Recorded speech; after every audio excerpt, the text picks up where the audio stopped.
Hello and welcome. In the good old days, buses used to have their engines at the front and normally would have their entrance at the back on a cut-out rear platform. This was regarded as the most simplest mechanical layout and reliable mechanical layout for the buses, as the drive left the back of the engine, passed through the gearbox and then down through a prop shaft to the rear axle.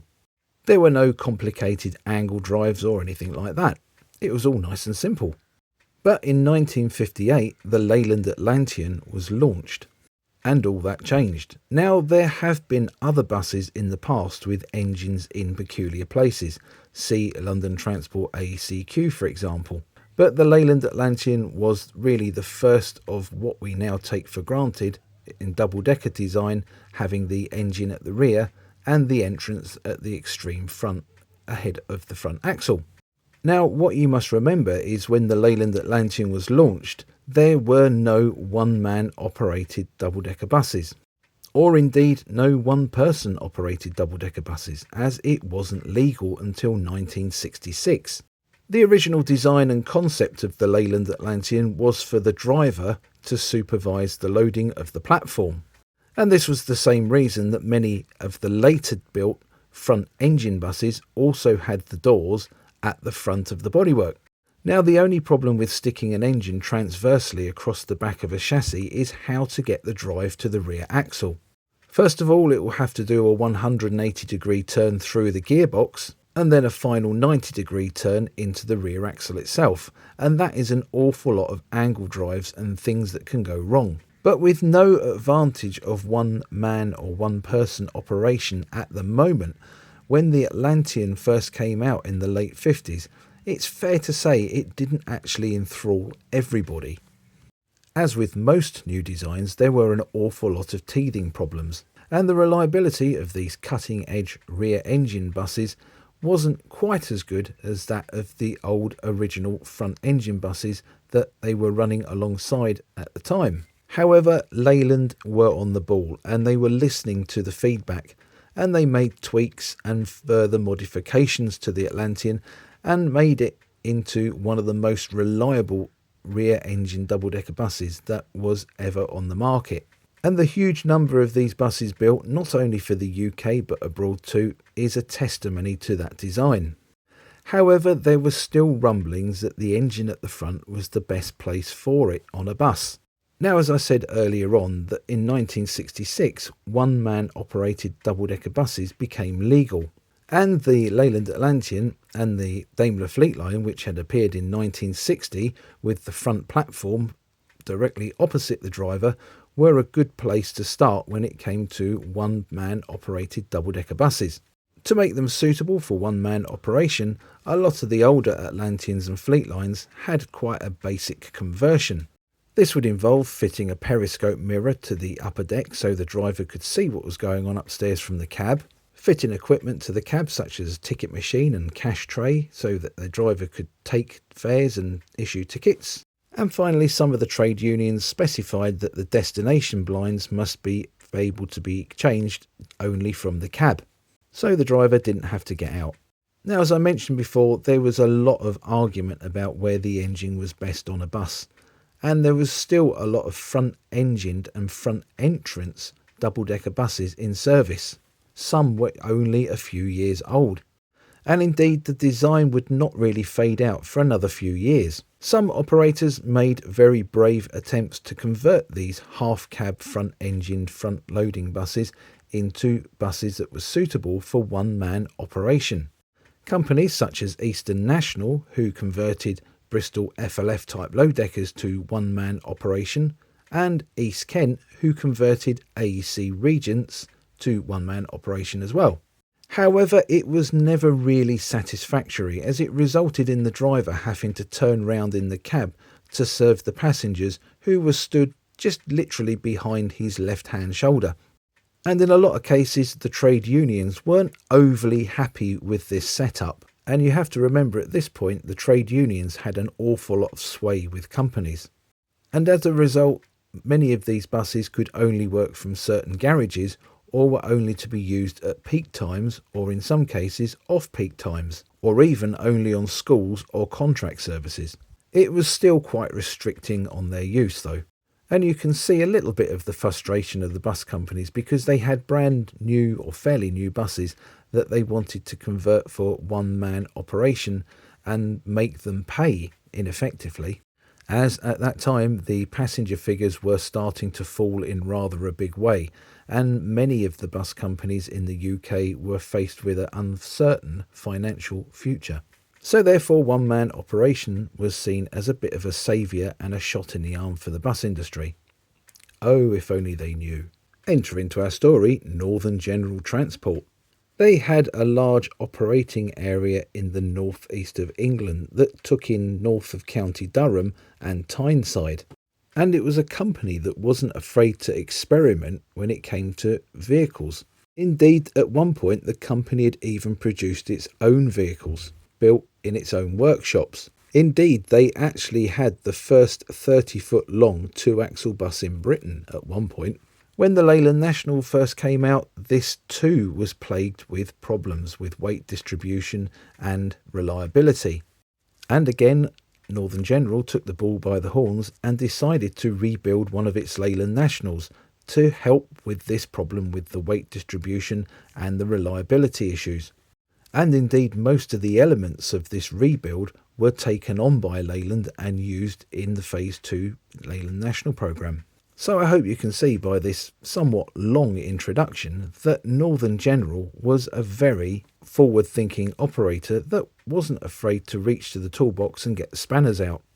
In the mid-1960s, Northern General took delivery of 2 batches of front entrance AEC Routemasters. Now, I did do a video on these Routemasters a little while ago, so I'll put a link to that video up in the top right hand corner, and you can watch it at your leisure. Now, these buses were a little bit special. In addition to being the only Routemasters to see operation outside of London, in addition to the Routemasters, Northern General did have other front engine buses, including Leyland Titan PD2s and PD3s. And these too were very reliable vehicles. And the fuel economy figures, when compared to a Leyland Atlanean, say for example, were very favourable. Northern General then decided to rebuild one of these Leyland Titan PD3s into the ultimate one-man operated bus. Now, this certainly wasn't going to be a bodge job like the other operators have done. This was going to be an all-out total rebuild on this bus. The bus selected, or the victim, depending on your philosophy and how you view the conversion, would be Leyland Titan PD3 NNL 49, which had been new in 1958 to Tyneside, which was a wholly owned subsidiary of Northern General. It had been fitted with rear loading MCW Orion bodywork, but following accident damage was chosen for the rebuild. In 1971 it was sent to Bensham Central Works and the rebuild commenced. The driver's position was moved back behind the front axle, whilst the engine remained in its normal situation, sitting on the front axle. The front of the upper deck was also chopped back a little bit to bring it in line with the new windscreen that was fitted in front of the driver's cab.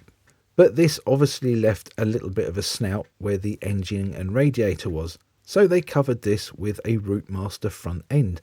The rear platform and staircase were rebuilt and moved to the front opposite the new cab, with the staircase just behind it, as on a Leyland Atlanean. Christened the Tynesider, the bus hit the road in 1972 and was moved around the various operating subsidiaries of Northern General Transport to gauge the reaction of the staff. I'm assuming they were blindfolded at the time. But then looks aren't everything, are they? Indeed, the rebuild on the Tynesider was so extensive it gained a new registration, MCN30K. In 1972, a similar rebuild was carried out on an AEC Routemaster, RCN685, which had been new as 2985 in 1964, was also chosen as it received front end damage. This time, however, the rebuild wasn't quite as drastic as it was on the Tynesider. This time, just the cab and the staircase were moved back, but the bodywork at the front upper deck remained the same, which resulted in a bit of an overhang, almost like a back-to-front Atlanean. The rebuild had done away with the driver's cab door, so access to the cab was now by way of the passenger entrance.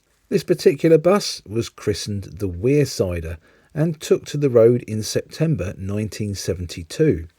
As the rebuild on this bus wasn't quite as drastic as it was on the Tynesider, it was allowed to keep its original registration. After an initial flurry of excitement, the buses were used rather sporadically, both being withdrawn in October 1978. No other conversions followed, and you might say thankfully, but it was the high cost of the work involved that saved the other buses from a similar fate, coupled to the fact that the improved Leyland Atlanean, the AN68, had also appeared on the scene. And as I said at the beginning of the video, Leyland had listened and ironed out a lot of the faults in this bus. If you've watched my previous video on the Northern General Routemasters, you will know that the withdrawals started in 1978 and the last were withdrawn in December 1980, with the Wearsider being one of the first to be withdrawn in 1978. There is very little information on what actually happened to these buses once they were withdrawn. The Tynesider went to Dave Forrest of Merseyside, who of course would later become known for his exploits with Blue Triangle. According to some of the sources I've seen, he was hoping to use it on a tourist service in Liverpool, but this didn't come to anything. And there's a possibility that it lays tucked up somewhere in a barn, hidden away. Well, I hope you enjoyed this video about Geordie ingenuity. And no matter what you think the outcome was, it was a very brave decision of Northern General to rebuild these buses, especially with how much it would have cost for the actual conversion to have taken place. And it also shows how discontent at the time the industry was with the rear-engine buses, whilst realising that one-man operated buses were the way forwards. If you did enjoy this video, please like and share it. And don't forget to subscribe to my channel so you don't miss my future releases and uploads. Thank you so very much for watching this video about the Tynesider and the Wearsider. By watching this video, you are helping buses in preservation. Probably not the Tynesider though, as all money raised by YouTube goes to the upkeep of the Southern Counties Omnibus Collections buses. And that makes you an incredibly wonderful person by watching this video. Thanks again. Bye for now.